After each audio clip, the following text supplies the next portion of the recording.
Thank you very much. It's a great pleasure to be here. I'm very happy to be here. I'm not sure that you should be happy that I'm here, however, because usually when you bring a trade economist to a monetary policy forum, it's because something's going bad or wrong in trade. And indeed there is. Trade is supposed to be background noise. The wheels of commerce are supposed to turn frictionlessly, keeping economies going without much notice. But we're not in such a world at the moment. Usually trade, we want to see it responding to macro shocks. We don't want to be the source of macro shocks. And yet here we are in an era of tremendous uncertainty. And when I use that word uncertainty, I think, of course, of Steve Davis. Because Steve has made many innumerable important contributions to economics, but most recently and most usefully, he's enabled us economists to quantify uncertainty and try to measure its impact on the economy. And so that's what we can do with trade policy, too. We can measure trade policy uncertainty. We can go back here to 1960 and see that this is basically flat. There was no uncertainty. This was the rules-based system. We had a system in place of low and stable tariffs. Tariffs were moving down. They were codified in rules, first under the GATT and then the WTO after 1995. And this is a very stable period in which commerce could take place. And then what happened, we had the first term of Donald Trump and my first invitation to this forum when we get the upsurge there. And then you notice it goes back down. And it's flat during the Biden administration. I wasn't invited here. So where are we today? Well, if you look at the scale is now, it's off the charts for the second term. So I'm invited back. Not to say that I want this to continue to go up or anything, but there's that correlation. So one question I want to ask is, why is it so extreme during the second term? Why does the first term seem almost moderate in comparison? What's the difference between the two, and what does it hold for the future? Well, first of all, we have to be very clear about the source of the uncertainty that's driving this. It's not the American Congress. It's not the business community in the United States. It's not labor unions or labor leaders. It's not the American public demanding some big changes in trade policy. It comes down to one person, the President of the United States. And he has written, trade is bad. That's his own handwriting. This is a book from the first term. He's coming back from a summit, and that's his view. And if that's your view, then you want tariffs. You want to do something to discourage trade.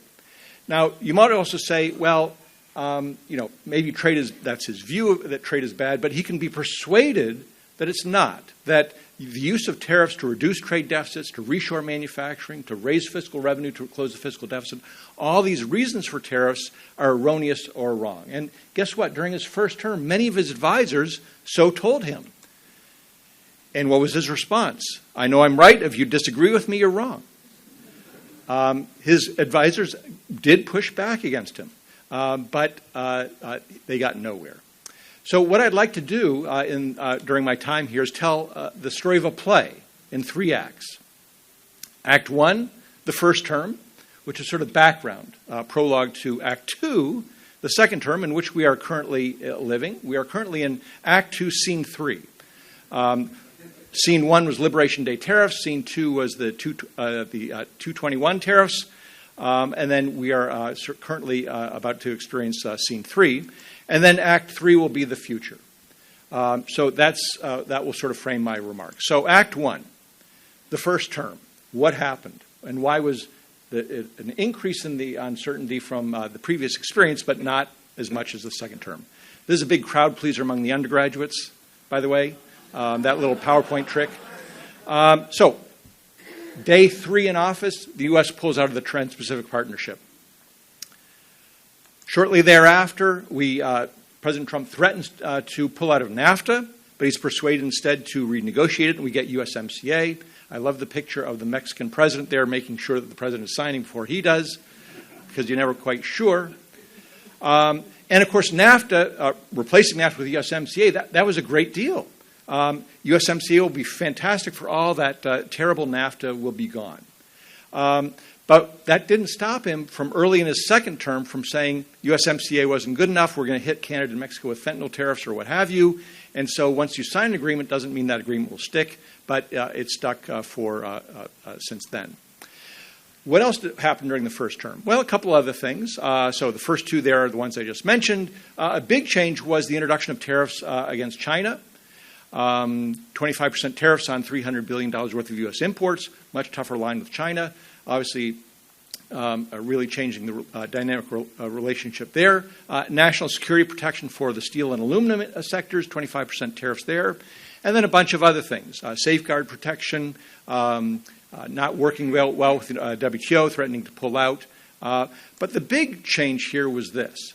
All the others are less significant. And in fact, may not have marked a big change in U.S. trade policy. For example, pulling out of TPP, even if Hillary Clinton had been elected, even though she had participated in those negotiations during the Obama administration, there was a lot of pressure in the Democratic Party not to enter into that.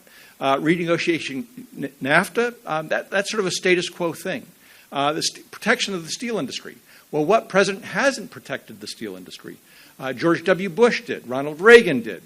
So actually, you can go to Clinton and Carter. Actually, Carter did, but Clinton did not. He was one of the few that didn't. But many presidents previously had protected the steel industry. Nothing really new there. Safeguard protection, much of that is automatic. It's administrative in nature, doesn't even involve the president very much.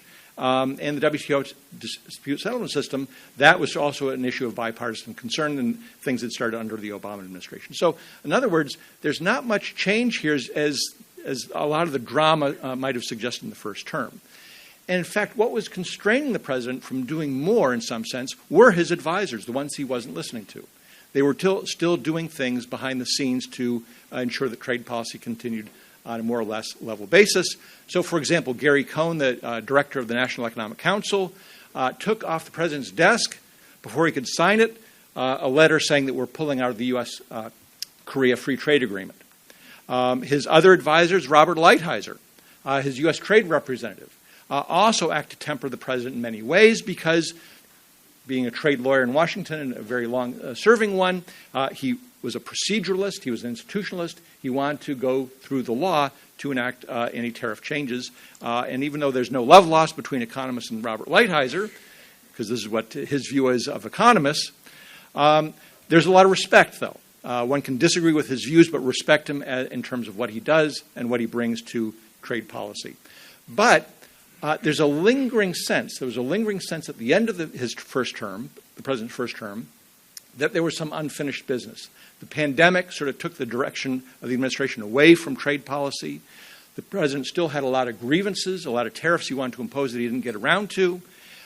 He often would use this in the Oval Office, showing that tariffs are non-reciprocal. There's a lot of unfair trade barriers against the U.S. The non-reciprocal nature of the trading relationship was something he was very upset with. The administration actually considered going through Congress and trying to get this legislation passed, the U.S. Fair and Reciprocal Tariff Act. And if you look at the paragraph there, it says the lack of reciprocity in tariffs and non-tariff barriers contributed to the trade deficit in goods, which is a drag on economic growth and hinders prosperity. Whether you disagree with that, and economists had a lot of reasons to disagree, they were going to try to go through Congress to get authorization to increase tariffs. But none of that happened during the first term. Almost miraculously, he gets a second chance. And we have Act 2. So what happens with Act 2? Well, this guy's here, Mr. Tariff. And now they're serious. And now there are no more advisors advising him not to pursue some of these this trade agenda. So he tells us right up front, Liberation Day is coming. We're going to address the lack of reciprocity in our trade relationships. The days of the U.S. being exploited are over. We saw this coming in the United States. I certainly said in a very public forum, this makes no sense. This idea of reciprocity, the fact that it's almost a figment of his imagination, the lack of reciprocity. But, of course, that's not going to do anything. We get Liberation Day almost exactly a year and 1 month ago. In the Rose Garden, tariffs against everyone. They charge us, we charge them. Here's the placard that he used to announce these. The first column is supposedly a column of foreign tariffs charged on U.S. goods. The second column is the column of the tariffs that we will charge them, which is exactly 1/2 of the previous column. The second column, of course, is largely fictitious because it included tariffs against partners with which the U.S. had free trade agreements, so tariffs were zero on both sides, such as Singapore, such as Chile, such as Mexico and Canada, and many other countries.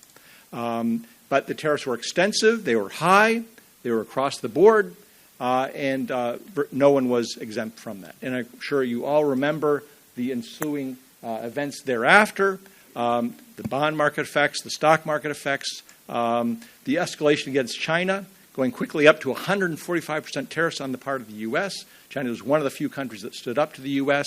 Then a very quick de-escalation, a pause of the tariff for 90 days because of the financial market reaction, tariffs sometimes going up, sometimes going down. You have a bad call with the president of Switzerland, and you don't like that call, so the tariff goes up overnight to 39%. A lot of uncertainty, shall we say, about what those tariffs are going to be. In the United States, a book has made gotten a lot of attention, Breakneck by Dan Wang. I don't know whether it's made much attention out here, but the thesis of the book is that China is run by engineers and the U.S. is run by lawyers. And there's actually a good thing that America is run by lawyers in certain cases. John Maynard Keynes also complained that when the Mayflower came over, it was filled with lawyers. He was very frustrated in negotiating with the U.S. Over the particularities of what the U.S. is demanding. But here's why, because it goes back to the question, well, how does the president have authority to change these tariffs overnight against so many countries on a whim? Article 1, Section 8 of the Constitution gives Congress the power over tariffs. And yes, some powers have been delegated to the president, but are they being used in the right manner? Well, here's where the second term is very different than the first. Robert Lighthizer never told the president he might be able to use IEPA, the International Emergency Economic Powers Act of 1977, as a way of invoking these tariffs. In the second term, what was the president looking for? Maximum presidential discretion, minimal oversight by Congress or any other entity. And this is wide open legislation that authorizes the president to do a lot in an emergency just by declaring an emergency. The problem, of course, is that this legislation does not use the word tariff. If you look at the legislative history, it's designed to go after rogue states in terms of financial sanctions through the banking system and elsewhere. It doesn't really seem like it's a trade policy sort of instrument. And so what happens? Not U.S. multinationals, not members of Congress, but 2 or 3 small firms, VOC Selections, Learning, can't remember the name of the other firm, Learning Resources, Inc., small firms adversely affected by these tariffs, bring a court case, hire lawyers, and say these tariffs have been imposed in an illegal, unconstitutional way, works its way up through the court system. The Supreme Court issues a verdict in February agreeing with those small little firms. This is David versus Goliath. This is 2 small firms overturning what the President of the United States wants in declaring an emergency. So that's the power and the resilience of the legal system, in some sense, in the United States. And I'm proud to say that my home institution of Dartmouth played a role in those suits. So the former Solicitor General of the United States, from the class of 1991, Neil Katyal, took on the case in terms of presenting the oral argument before the Supreme Court. He did a superb job. He was aided by 2 former Dartmouth undergraduates from the government department in his law firm. And I'm there, but I didn't play much of a role. But they managed to overturn these tariffs. So these tariffs are declared illegal. And now we're in the process of getting the refunds out slowly to those that paid them. That didn't mean the end of tariffs, of course. You know, Section 221 of the Trade Act of 1974 is immediately invoked because everyone anticipated this verdict by and large. And what does this say? This authorizes the president to impose tariffs of up to 15% for up to 150 days for balance of payments problems. Here's the exact legislation. And what does it say? Whenever there's a fundamental international payments problem, special import measures can be used to restrict imports to deal with large and serious U.S. balance of payments deficits and imminent depreciation of the dollar, and one other condition there. So the tariffs take effect, but the question is, do we have a serious balance of payments deficit? What is a balance of payments deficit? Is that a current account deficit? Is that a merchandise trade deficit? A lot hinges on that. You have to go back to the legislative record. Lawsuits are made. It goes to this institution in Washington, D.C., in New York City, the Court of International Trade. Once again, one of these small institutions in the United States that's holding the line and interpreting the law. And what did they rule just a few weeks ago? The U.S. does not have a balance of payments deficit that justifies the use of these tariffs. These are going to be appealed. It'll go to an appeals court, possibly the Supreme Court. But that's basically saying no. That's the initial ruling. You can't use these tariffs on imports. What is the president going to do? Of course, they sort of anticipated this. These tariffs are still in effect until their final resolution is reached. But we now know that, of course, the president is planning to invoke Section 301 of the Trade Act of 1974 to impose new and broad tariffs. I should say something about the 221 tariffs. They're at maximum of 15%. The administration only imposed 10%. They're non-discretionary. They're non-discriminatory. You can't change them up and down all the time, and you can't alter them across countries. So it is a tariff, but it really handicaps the president or handcuffs the president in terms of what can be done. Not so with Section 301. This is much more broadly based legislation. Any act, policy, or president practice of a foreign country which is unjustifiable and burdens or restricts U.S. commerce can be subject to complaint and tariffs. That's much more broad. That's much less subject to legal challenge. I know a little bit about Section 301. It's near and dear to my heart. It brings me back to my youth when I actually worked on some Section 301 cases. In the case of Japan, this is almost 40 years ago, almost exactly. I was working for this president here. I'll move quickly across that picture. Certain things have changed over the past 40 years. But we have a whole slew of these cases coming, perhaps this summer.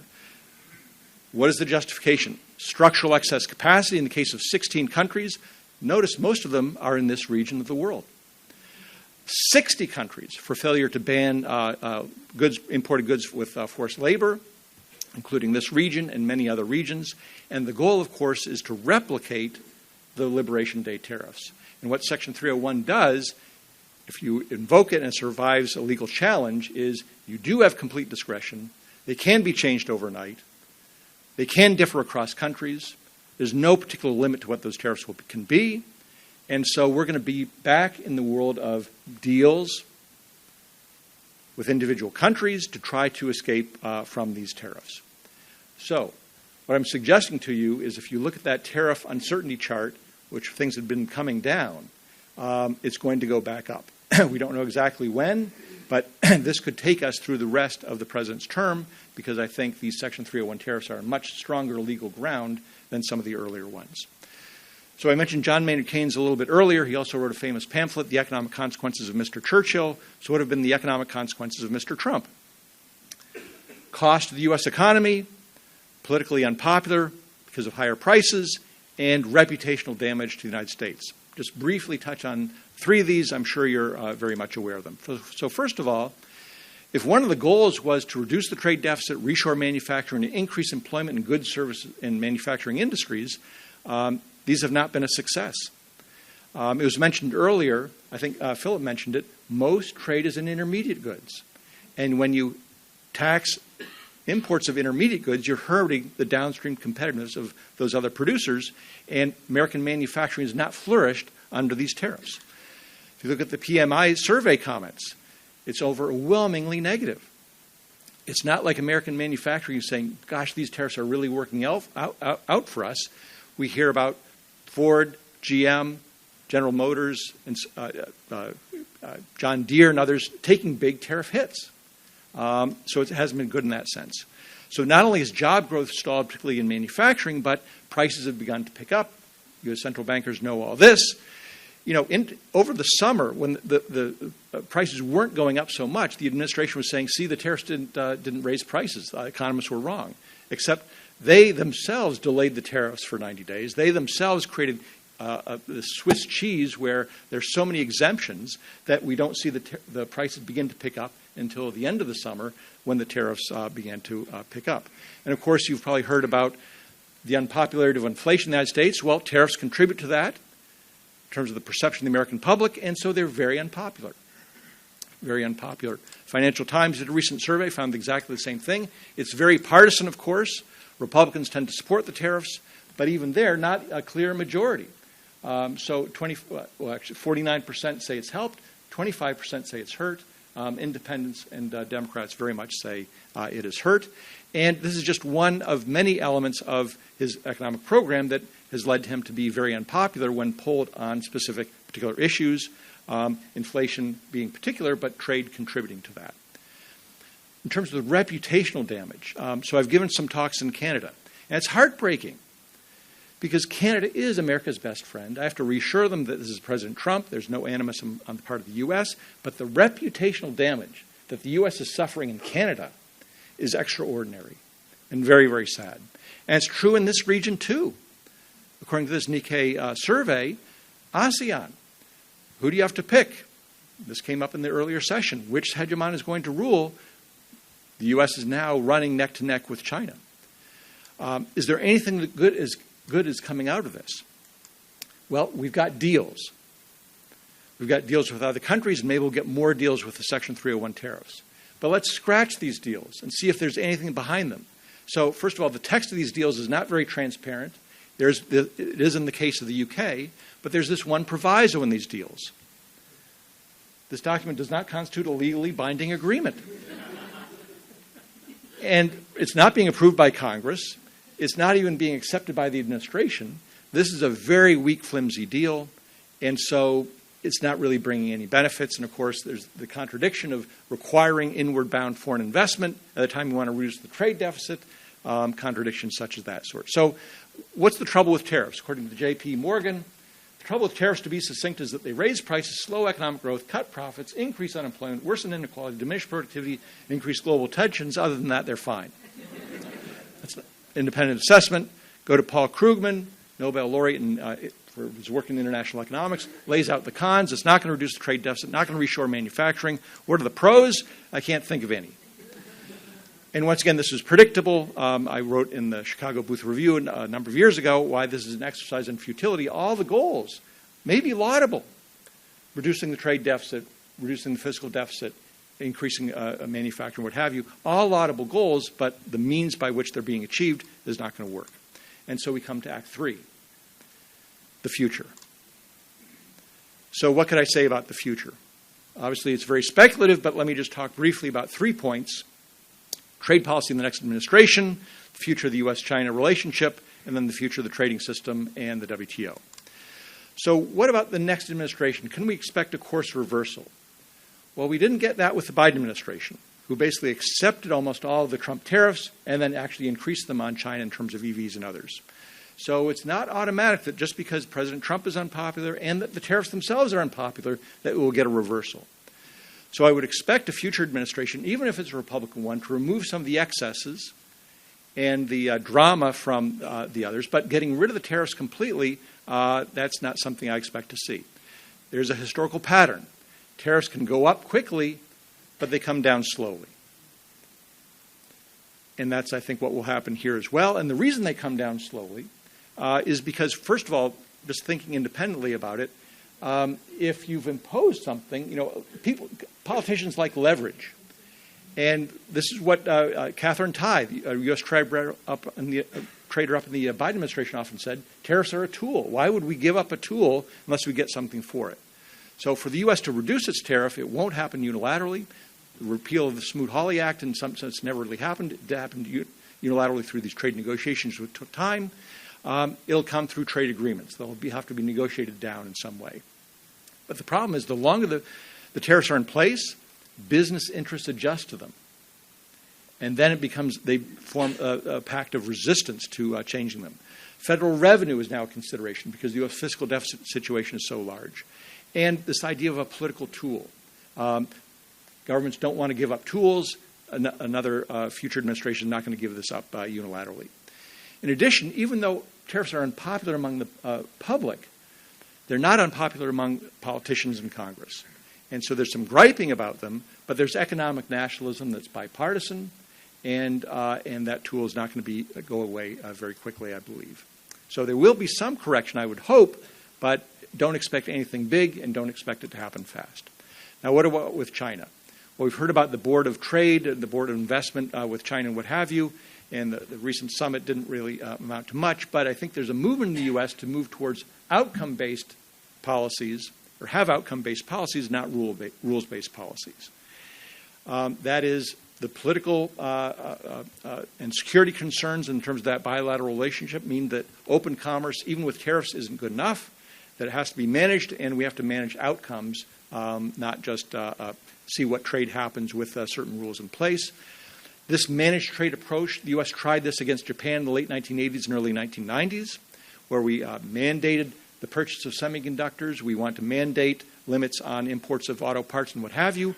It didn't work with Japan so much because Japan is a private enterprise economy, and having the government enforce on the private sector certain quantitative mandates, such as you must buy American semiconductors, doesn't work very well. It might work better with China, and we'll have to see on that. The problem with this, of course, is that there are third country effects, and this is where the region has to be worried that if the U.S. and China do reach some accommodation and do reach some outcome-oriented agreements, who's getting cut out of those deals? And it could be the exports of other countries. What about the future of the WTO, that system that provided that stability that we saw for so many years? Here I have to be careful because my colleague Bob Stager is the chief economist at the WTO. But I can't say that I'm very optimistic about the WTO in terms of its ability to reassert itself and provide a forum in which countries can come together once again on trade. It is heartening that the U.S. is beginning to engage with the WTO, that it doesn't seem like the Trump administration is thinking about withdrawing from the agreement. It's also heartening that the Trump administration has put down very concrete measures or steps or an outline of what can be done to move the WTO in a more constructive way. And the WTO has on its website this platform where you can see the submissions of various countries in terms of what they proposed that the WTO do to solve its problems regarding dispute settlement, regarding the inability to start new negotiations, and what have you. Whether actually action can take place, I'd be a little bit more skeptical. One bit of good news on the international front, of course, is that and I think this has been noted here, that world trade continues to grow, that outside the U.S., that countries are still interested in trade agreements, still interested in rules, still interested in expanding trade. The trade is still valued, and Geeta Gopinath, who recently stepped down as number 2 at the IMF, has written about how we don't see the fragmentation of trade outside the U.S. so much, and trade seems to be growing robustly. But still, there are some worrisome signs, as there always are. When the U.S. says we're going to use tariffs extensively, that cannot but help plant the idea in other countries that maybe they should too. And certainly sometimes they do it as a defensive measure. So when the U.S. raises steel tariffs, the European Union also increases steel tariffs because they don't want the diversion of exports away from the U.S. market into their market. Same thing with EVs and what have you. And even New Zealand, which had been a paragon of free trade for so long, once again, it's unlikely that they will act, but there's a public discussion about maybe we should use tariffs as well. So what is the outlook? Uncertain. And seeing beyond this administration, I think we can start thinking about that, but it's also very uncertain what was going to happen. Thank you very much. Thank you, Doug. That was both insightful and entertaining. My only real complaint is that you spent too little time on that slide with the young Doug Irwin and President Reagan. You really had an impressive set of hair. So both you and I are a bit challenged in that respect these days. You're doing better than I am. Not much. But anyway, that was really great. I did want to reflect on a couple of aspects of what you said and get your thoughts. First, I am struck in the contingent nature of recent U.S. history in the following sense. And here I'll remind the audience that the first time Donald Trump was elected, it was a surprise in many respects, including as late as the day of the election itself. And I remember a slide I've used myself with CNN, like 8 a.m. in the morning, predicting with 91% confidence that Hillary Clinton would be the next president of the United States. So it was a close-run thing, and despite the underlying tensions which you correctly described, and with respect to U.S. stance towards trade and its relationships with the rest of the world, it's very hard for me to imagine that we would be where we are today if Donald Trump had lost that election. And it's also as you characterized his comeback and re-election as miraculous. So again, there's another element of contingency, and as you also emphasized, the break in the conduct of U.S. trade policy and other aspects of U.S. policy vis-a-vis the rest of the world was much greater in the second Trump administration than the first. So I say this to my fellow economists, and I want to get your reaction to this. Sometimes we look for these rational deterministic explanations of what happened. But there was a very large, at least in my judgment, and I want to see if you share this, a very contingent nature to the path that the United States has followed with respect to trade policy and foreign policy more generally in recent years. And do you share that view? Absolutely. So I wrote an 800-page book on the history of U.S. trade policy. And what struck me is how it's continuous, there's continuity rules, even when there's big political shifts. In fact, there's really only two major shifts in U.S. trade policy over that more than 200-year history. One was with the Civil War, which is a pretty large shock to the system, and it changed the nature of American politics. And the second was the Great Depression and World War II, which also changed the balance of political power across states and parties and led to a reformulation of U.S. trade policy. Other than that, continuity across Republican and Democratic administrations is pretty much the rule. Yeah, they would take different views. They'd try to get different tariffs through. Most of the tariff changes in the past were, we had a high level, but the change was not much between Republicans and Democrats. It took these big breaks to alter the course of U.S. trade policy. And yet here we have an election where this was sort of a normal country in 2016, and yet we get this huge break in U.S. trade policy. And so we'll see how long-lasting it is. I think there is some hysteresis that we're not going back to the old GATT WTO days as we did before. But it is a very contingent and a major change. Right.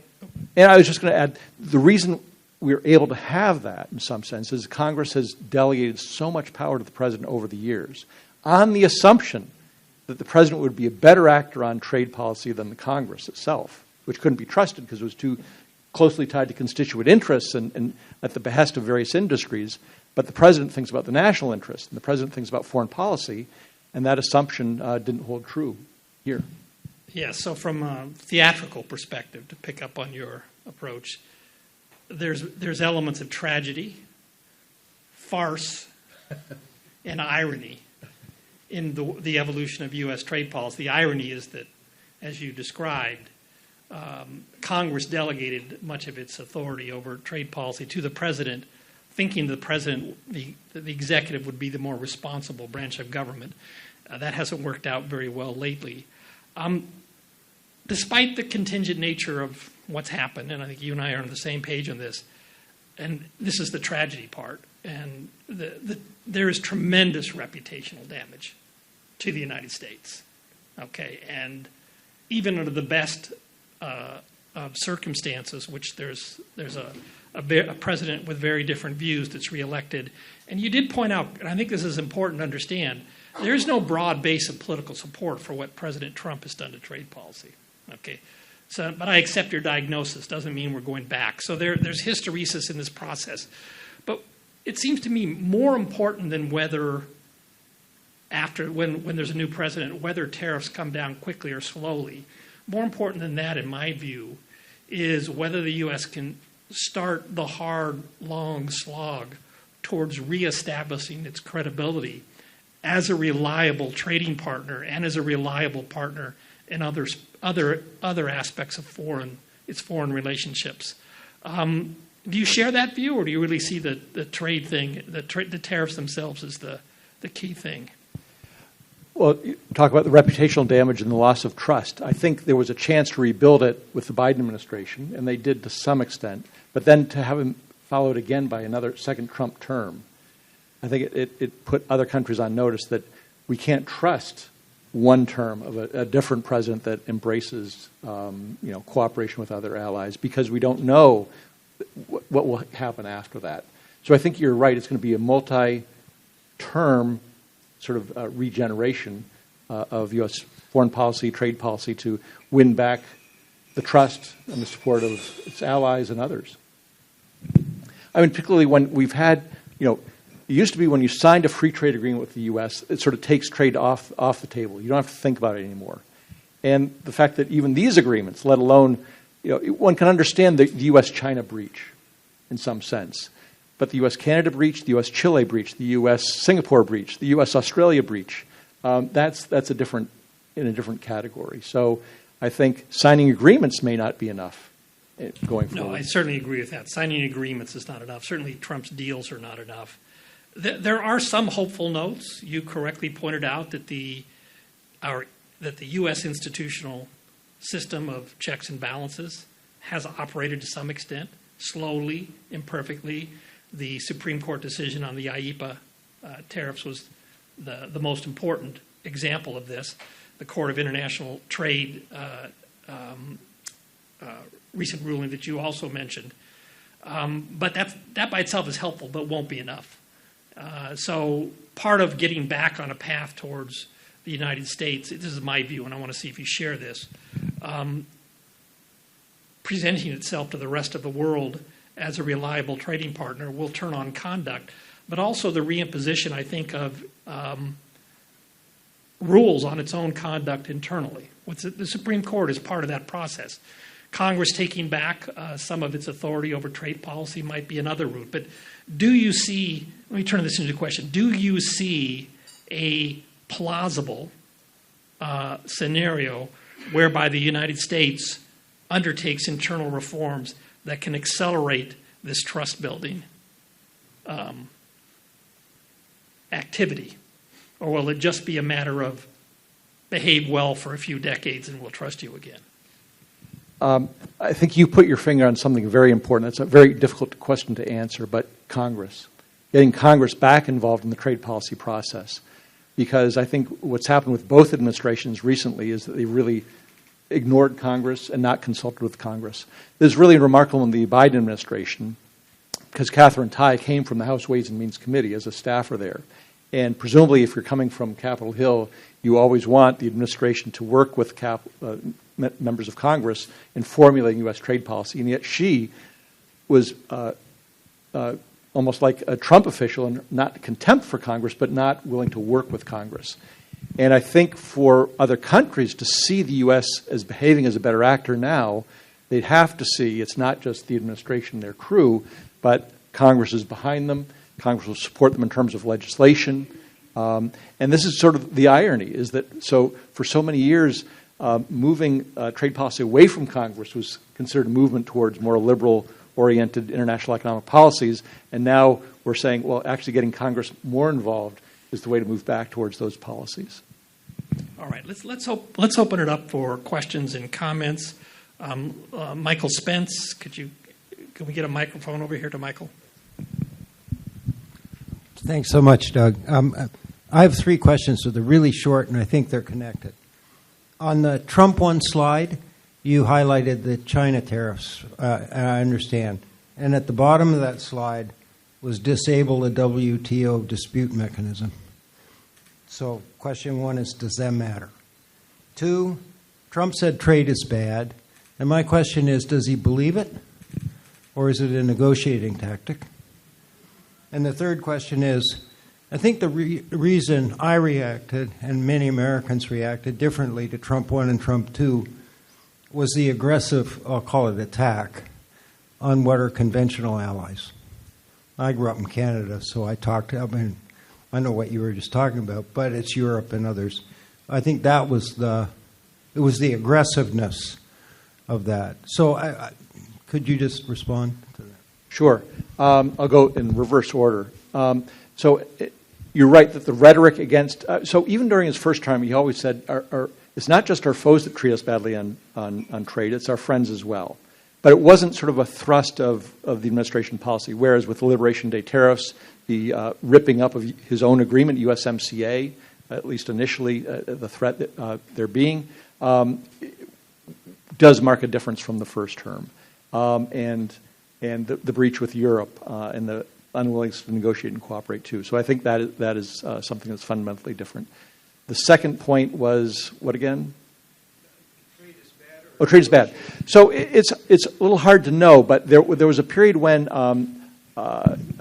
ships. So when the tariffs hit 145%, and so the ships stopped coming, and then they came back when the tariffs went down. There was that gap when inventory wasn't coming in, and he was saying that's good, and that imports are what we're paying for that.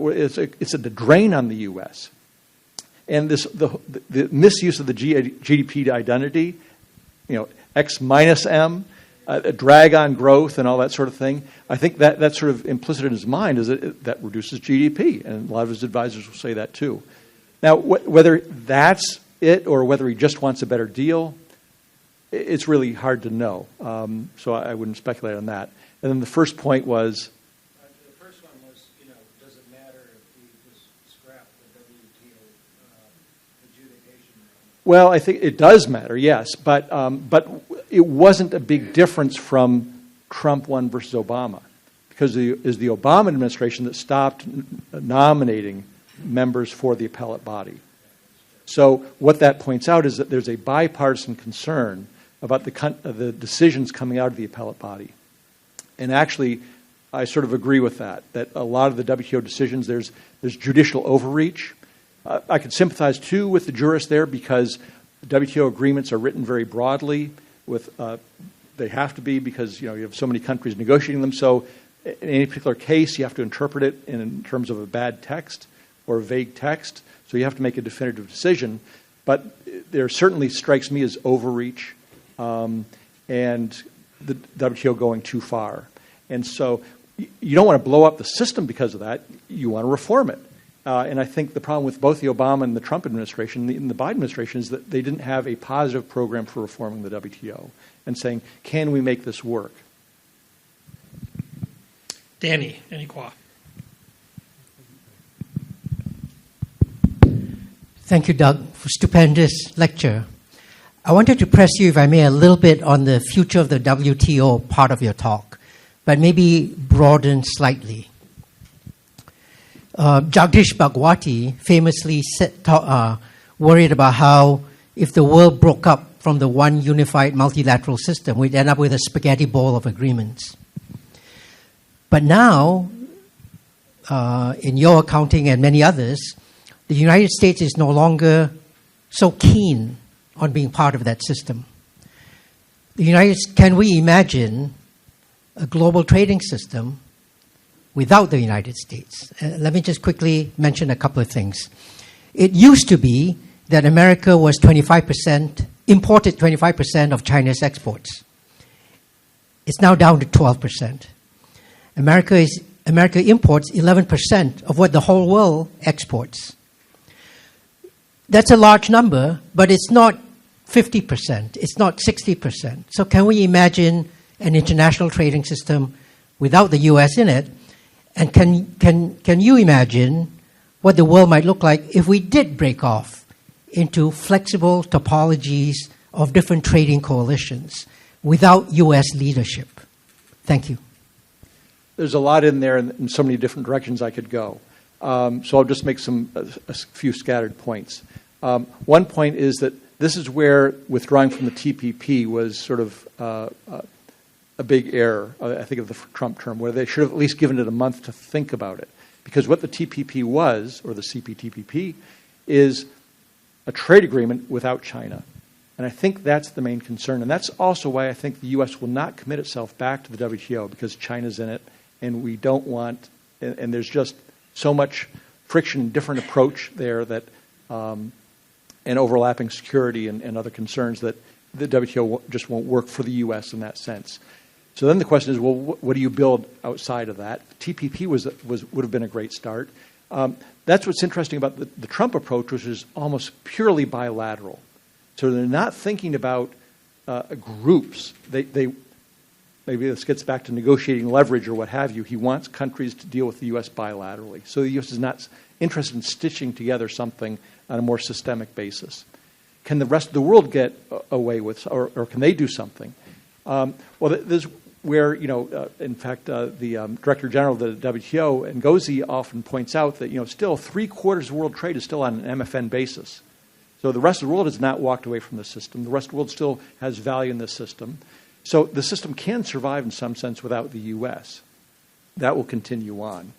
But what would be very interesting is if other countries went beyond that and moved ahead with reducing tariffs out, not including the U.S.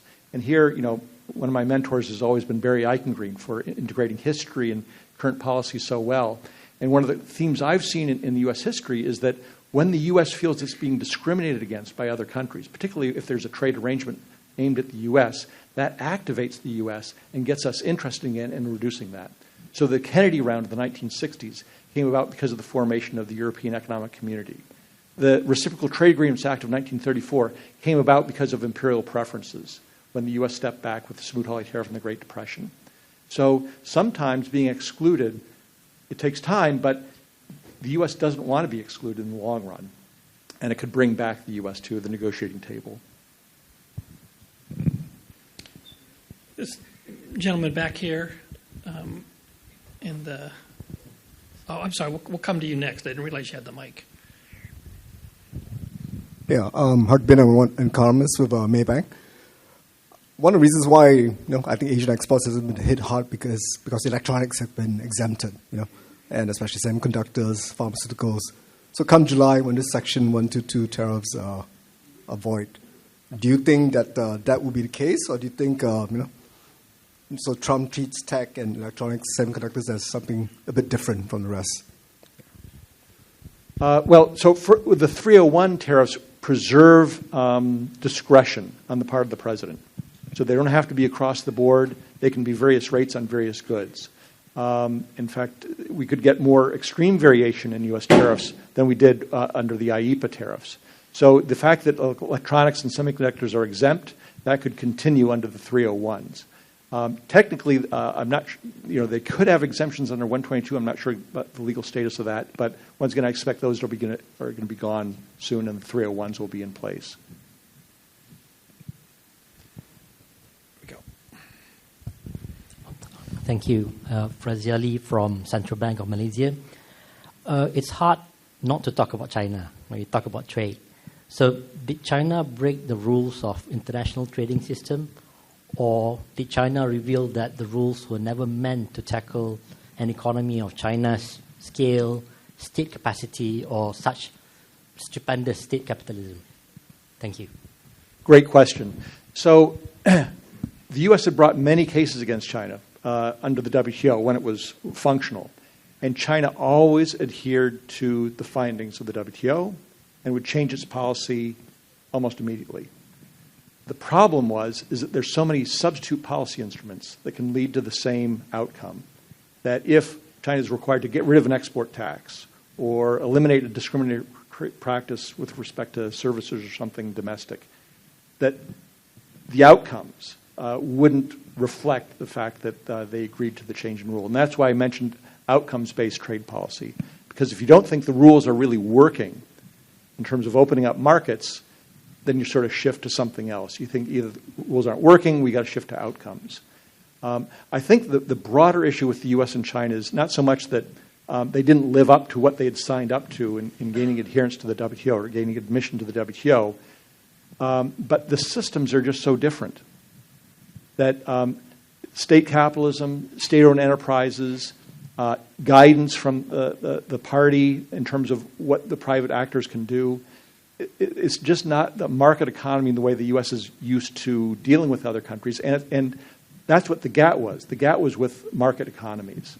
And so that's why the step to the WTO is sort of not something we regret necessarily, but changed the nature of what was happening.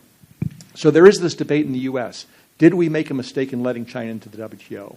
And I think knowing what we knew at the time, the trajectory China was on, and the fact that China did undertake a lot of obligations that it has adhered to.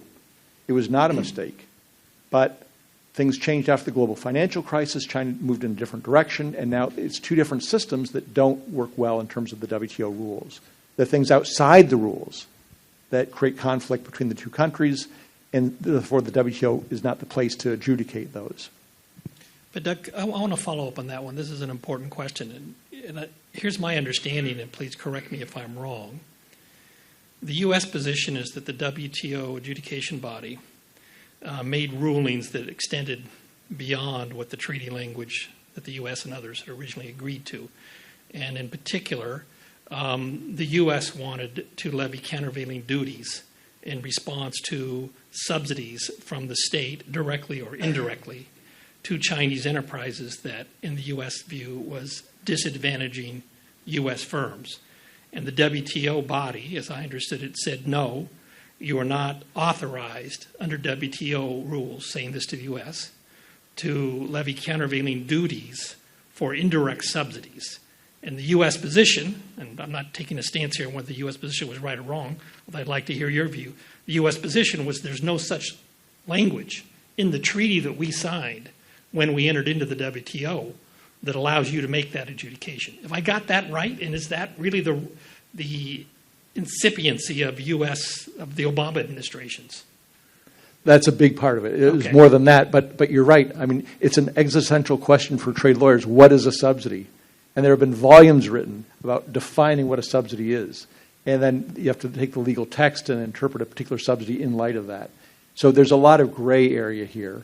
But the fact that China's a country with a lot of implicit subsidies through the credit system or what have you that aren't necessarily covered by the rules, that those gray areas are very, very important for the bilateral relationship.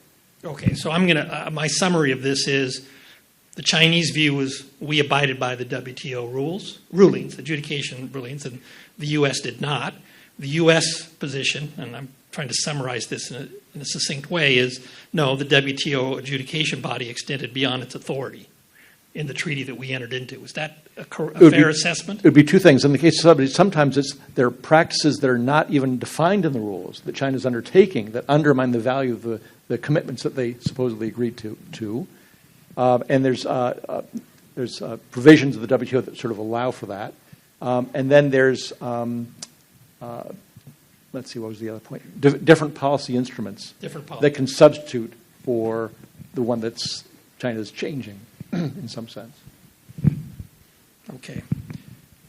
And So I think it's called non-violation complaints. So non-violation is you didn't violate the letter, but you did the spirit by changing your policy in a way that's not covered by the rules. And on this point, here I'll state another view I have, and you can tell me whether you disagree. The GATT was actually a superior system than the WTO for handling disputes that didn't fall clearly under the rules, because the GATT was a more flexible, politically oriented, less legalistic approach to resolving these trade disputes. Is that a fair characterization? There are two elements. One is that exactly that it allowed for diplomatic resolution of things, not legal resolution. Because with the legal system, it's a yes or no, win, lose.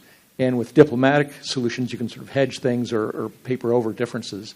But it's also the GATT was largely among market-oriented economies, Yes. so we're all sort of on the same page. Right. Yes, please. So just wanted to follow on the question of how trade rules ought to be designed in this new environment. So we know it's not just a U.S.-China issue. We also know it's a U.S.-EU issue. It's also a China-EU issue. And given that there's imbalanced trade all around amongst all three, how might, if we could design the rules from scratch today, how might they look like? And what actually might be the goal? What does fair trade actually look like? It doesn't have to be zeroized across. It shouldn't be. So how should we even think about it? How should we frame about fair and sustainable trade and rules that I think all the participants, the big participants, would judge to be fair to themselves? And is that even possible? I think, yes, I think the rules... Sorry, easy question. Yeah, right. I sort of thought the rules were okay circa in 2016. They could be improved in various dimensions in terms of the dispute settlement and what have you, but they were basically okay. I think the one thing that's sort of new on the U.S. side is worries about current account imbalances. And here's, I think, would be a future opportunity to discuss this at this forum, because this is also bipartisan. It's also a view that gets to exorbitant privilege and things of that sort that have come up today about whether the U.S. can be running these persistent current account deficits, and whether is that good for the U.S. or not, and is that a measure of fair or unfair trade? The crude way the Trump administration has approached it, I think, is very wrong and mercantilist and erroneous. But I think there is a deeper macroeconomic issue about the international financial system, the sustainability and the size of these current account deficits, currency manipulation coming back is something people are talking about. But then you get into the role of tax havens and shifting profits. So, there are large dimensions or margins on which the system can be improved. But fundamentally, I think it was okay.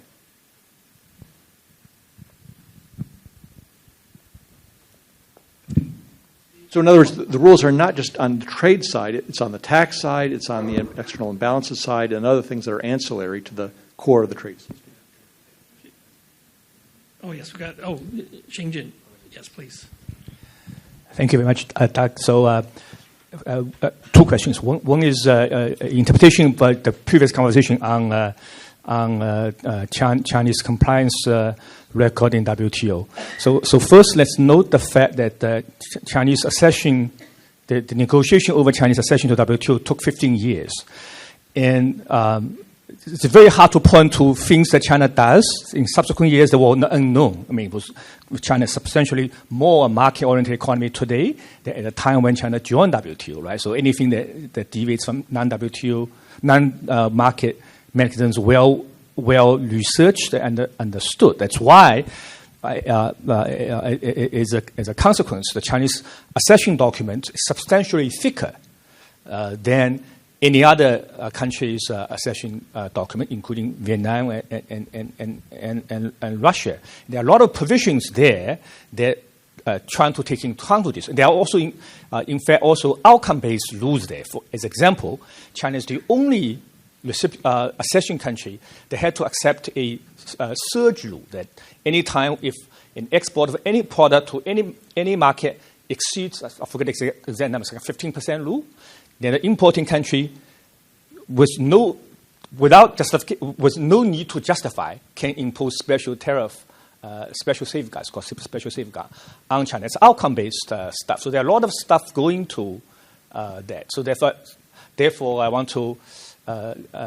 So one alternative interpretation is not so much about rules are not there, but relative size economy have changed. The rule becomes in U.S. View much less convenient today, right? So sort of additional information following on your compliance thing you said is about, first of all, when one WTO member is considered not in compliance with rules, other WTO country will sue them. So by counting how many WTO suits a member country gets, give you a proxy for how often other countries regard this country has violated WTO rules. By their count, as you know, since 2001, the year China joined WTO, there are more cases against U.S. than against China, number one.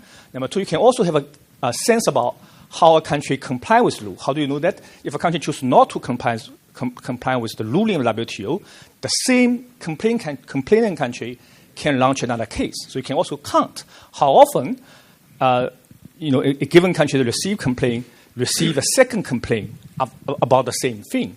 On their count, you also get a lot more. Xingjin, we should give Doug a chance to respond. We've got yes, one so minute I want left. to hear your interpretation of this. The second question is one-liner. So you talk about Danny asked about world without trading rule without U.S. The thing I want to note is U.S. has chosen to abandon its obligation under WTO, but not the WTO membership. U.S. was for WHO, but not WTO. So I guess another version of the question is, can you imagine a world in which U.S. actually has chosen to withdraw from WTO? Would WTO how would WTO minus U.S. operate? Would it be smoother or less smooth? Let's let Doug respond. Well, in terms of the WTO, I mean, so there are various elements to it: the negotiating function, the legislative function, the judicial function. If the U.S. were to withdraw, I don't think the WTO would achieve any progress in terms of negotiations. On that margin, things just don't work out well when you have 160 countries around the table. In terms of the dispute settlement system, I think it could function a little bit more, but once again, not include a big trading partner or the United States. But I think fundamentally, getting your question about China, what's really changed since accession is industrial policy and the pervasiveness of it and the impact on so many markets in so many countries. So that's a case where even if whatever the rules were, you're creating political pressures and economic pressures in other countries that create sort of conditions for a backlash. And those have to be negotiated in some sense. You just can't rely on the rules. You need diplomacy. You need to talk those things out. You may need to manage trade arrangements in certain sectors.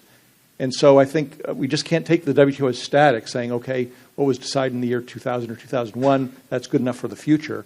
It's got to be an ongoing relationship. And since industrial policy has changed, because that really didn't exist in terms of the size and extent in 2000 as it does today, that's something that's new in the relationship that would have to be relitigated, renegotiated. All right, please join me in thanking Doug for an outstanding presentation and discussion.